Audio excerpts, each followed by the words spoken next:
Recently, I've been using an M4 MacBook Pro for work, and I'm not a big fan of macOS personally. However, I've noticed that there are some things in it that Windows could definitely benefit from, and vice versa.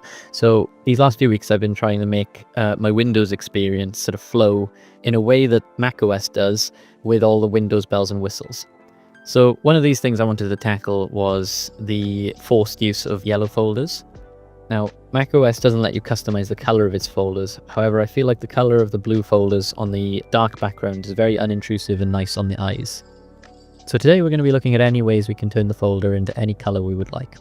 I looked at using 7TSP originally and building myself the images manually. However, I found this to be very difficult and never turned out 100% correct. In the end, I've gone with a Stranger solution that works for me and may work for you as well. So here we are on my desktop, and I've got 3 folders here. One of them is an empty folder, one of them is a folder with a folder inside, and one of them is a folder with a thumbnail. And as you can see, they're all blue. I really like the color blue on darker backgrounds. I feel like it's really nice on the eyes, especially if you've had a day of working already and you just want to use your computer recreationally. So if I open up this File Explorer window here, these are the ICO files that Windows uses as thumbnails in your operating system. I managed to extract them using another tool, and these are literally one for one the same images. So what we can do here is open an application like Photoshop.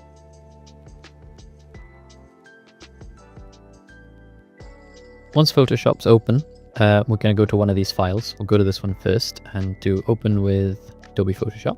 Oh, this is because I've got a plugin on to work with ICO files. It will still work with you. This is for exporting. And we're going to choose a different file as well. We're going to choose one maybe with this icon, just to show how it works with a more complicated icon. So in this case, say now I would like these to be purple. I can first of all maybe go to helpful sites and go to this website like Coolers, and we can say purple. And we'll find a purple we like. We could say like this purple. Head back into Photoshop. We can change the brush to be this color. Stick it on a new layer. Give it a little bit of a brush here. And then on this layer, we can take the hue and saturation, and we'll just drag the hue around until we find something close to the purple that we like. That's pretty close. We're not going to go for perfection here. We're just going to try and see what we can do. So if we delete this layer, we can flatten these out. We can do the same here. So if I grab hue and saturation, and it was -138. Now, as you can see, it's had this really strange effect on these two. So what I'm going to do for now is I'm going to take that away, and I'm going to select these. So for this one specifically, we could do this in a number of ways. We could use the Magic Wand tool, which does a pretty good job. Or we could do color filters.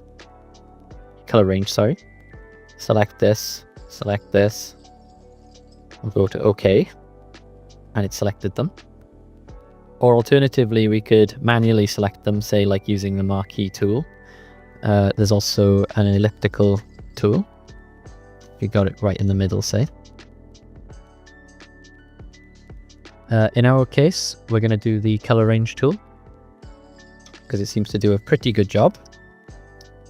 And I'm also going to select this little bit as well. Now you may have little straggly pixels. However, I'm not going to really worry about those because these get shrunk down to so small that you wouldn't really see them. And then on the hue and saturation mask layer, we can just first of all re-enable this. Then we're going to press B to activate the brush, and we're just going to draw with the color black over these, and then do Command D or Control D to deselect. There you go. So these now are 2 examples that I will save to the desktop. So we're going to go to File, Save as Copy, Desktop. We don't want to save this as an ICO file. We're going to save this as a PNG file. Smaller size always.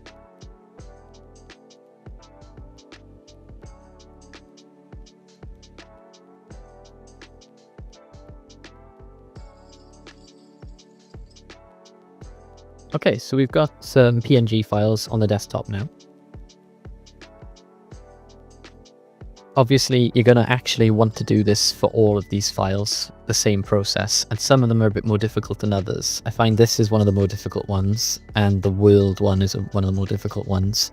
The rest are fairly easy, and obviously with these ones, because it's a darker patch of the yellow, you don't really have to cut them out. You can just leave those be changed with the hue and saturation edits. So then, with these PNG files, we can do this. We're going to open GIMP.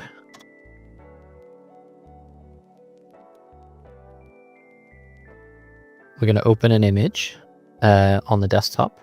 So we'll go for this file. I'm going to zoom in with Control Scroll. What we're going to do is we're going to duplicate this layer another 7 times.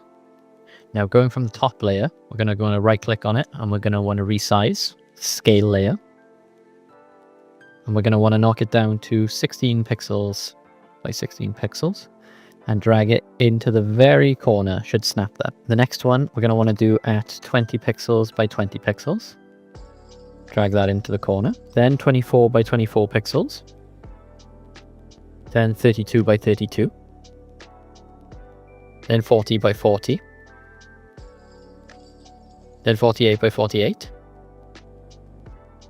Then 64 by 64. And then finally 256 by 256.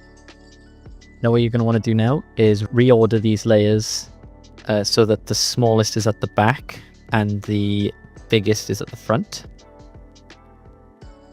There we go. Then you're going to want to go to File, Export As, export to the desktop and choose File. Then we're going to want to go Microsoft Windows icon and export. There we are. We'll know you've done this right if they come up in size order like this. Disable the compressed PNG. Export.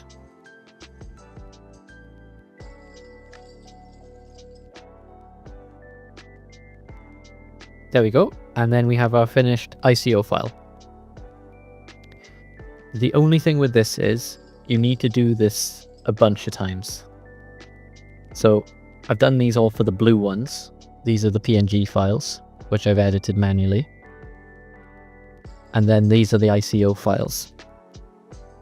Oh yes, I didn't mention earlier, I managed to edit this file. However, changing it with the tool I was using doesn't have an effect on the taskbar version.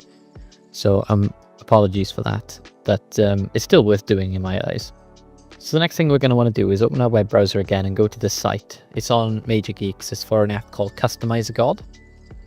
It's quite an old app. It was used for editing these icons on older versions of Windows. And even though it'll come up with some errors, it will still work. We're going to want to take it to the Downloads folder and click Save. Now, since I already have this working on my main system, I'm going to swap over to this virtual machine.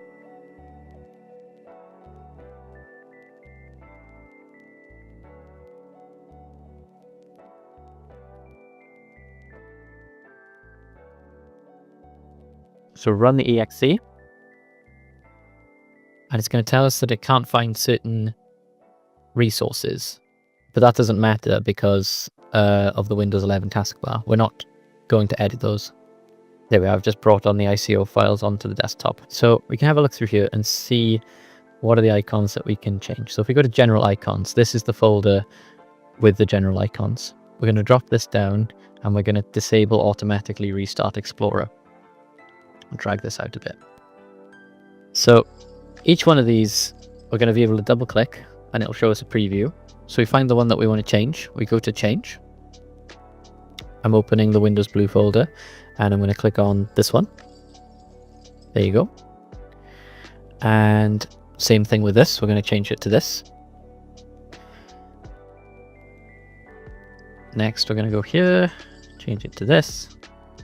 Now, I'm having a bit of an issue with these two. They're going to change, however, it breaks transparency. So what I do with these ones is it'll actually let me change this to the PNG. So if I open the PNG, It's this one.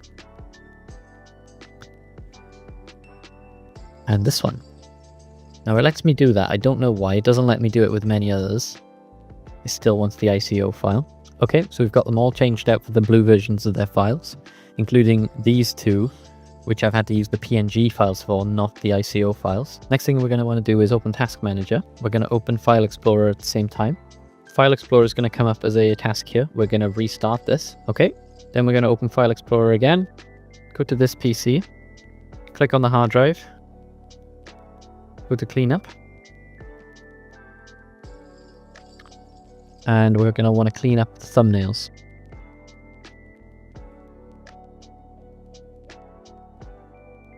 There we go. I don't know why that took such a long time. If nothing's happened, open Task Manager again and reset Explorer again. And there we go. These folders have turned blue. And so has every single folder on this computer.